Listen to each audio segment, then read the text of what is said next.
નમસ્કાર દર્શક મિત્રો, TV13ના ડિજિટલ પ્લેટફોર્મમાં આપનું સ્વાગત છે। આપ જોઈ રહ્યા છો ટોપ ન્યૂઝ। ભારત દ્વારા પાકિસ્તાન પર એર સ્ટ્રાઇક સંપૂર્ણ સટીક હુમલો કરવામાં આવ્યો જે થવાનો જ હતો। પીએમ મોદીએ કેન્દ્રીય મંત્રીઓ સાથે કરી બેઠક। જૈશ એ મોહમ્મદના ચીફ મસૂદ અઝહરના ઘર પર ભારતીય સેનાનો હુમલો। ઓપરેશન સિંદૂર પછી મસૂદ અઝહરના પરિવારમાં માતમ।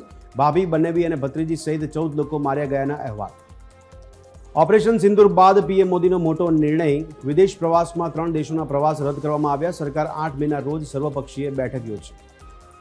પિક્ચર અભી બાકી હૈ। ઓપરેશન સિંદૂર બાદ પૂર્વ સેના પ્રમુખે વધાર્યું સસ્પેન્સ।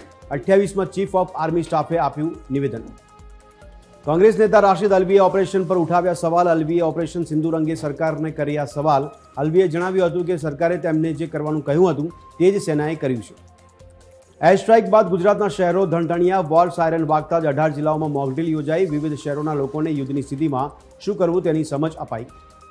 પાકિસ્તાન પર એર સ્ટ્રાઇકને લઈને ગુજરાત એલર્ટ મોડ પર। રાજકોટ, જામનગર, કેશોદ, ભુજ અને કંડલા એરપોર્ટ પર સંપૂર્ણ બંધ રાખવામાં આવ્યું। સુરક્ષાને પગલે બોર્ડર નજીકના વિસ્તારોમાં સુરક્ષા દળોનું સઘન ચેકિંગ। ગુજરાતીઓ માટે ગૌરવની ક્ષણ। ઓપરેશન સિંદૂરનો ચહેરો બની વડોદરાની યુવતી સોફિયા કુરેશી। MS યુનિવર્સિટીમાં કર્નલના સાથીઓ અને શિક્ષકોએ મીઠાઈ વહેંચી પોતાના સંસ્મરણો વાગોડ્યા।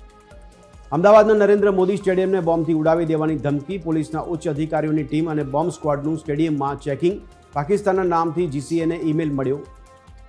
રાજ્યમાં સતત ત્રીજા દિવસે આફત અનારાધાર। 3 દિવસમાં વરસાદથી 21 લોકોના મોત। ખંભાતમાં છેલ્લા 6 કલાકમાં 4 ઇંચથી વધુ વરસાદ।